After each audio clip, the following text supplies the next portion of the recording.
தஞ்சாவூர் போய் அடுத்த நாள் பார்த்தீங்கன்னா, வீட்டுக்கு தேவையான பொருட்கள்லாம் வாங்குறதுக்காக தான் நான் வந்தேன். பார்த்தீங்களா, சந்தையில போய் புளி வந்து கிலோ ரூ. 40ன்னு போட்டிருந்தாங்க. பரவாயில்ல சீப்பா இருக்குன்னு சொல்லிட்டு புளி, வீட்டுக்கு தேவையான மளிகை ஜாமான் எல்லாமே வாங்கியாச்சு.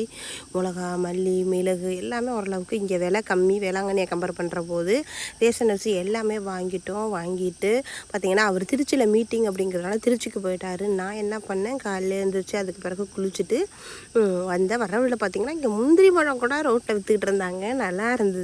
கூறி எவ்வளோமான்னு கேட்டதுக்கு 20 ரூபா சொன்னாங்க.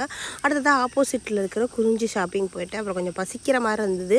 காலையிலேருந்து சாப்பிடல. அதனால் ஆப்போசிட்டில் ஒரு லெஸ்ஸி ஷாப் இருந்தது. எல்லோரும் சாப்பிட்டுட்டு இருந்தாங்க. சரி நம்மளும் ட்ரை பண்ணி பார்ப்போமே அப்படின்னு சொல்லிட்டு ஒரு லெஸ்ஸி வாங்கி அடிச்சுட்டு காலை சாப்பாடு சாப்பிடாம அப்படியே நேராக ஷாப்பிங் பண்ண ஆரம்பிச்சிட்டேன். இந்த லெஸ்ஸியை பற்றி சொல்லியே அவனுங்க மக்கள் வந்து பஸ் ஸ்டாண்டுக்கிட்ட இருக்கிறதுனால கூட்டமாக வந்து அதை பிடிச்சிட்டே இருந்தாங்க. அப்படி ஒரு அதில் வந்து ரோஸ் எசன்ஸு நல்லா ஸ்வீட்டு அருமையாக இருந்தது. வந்தால் ட்ரை பண்ணுங்கள். அதுக்கப்புறமா குறிஞ்சி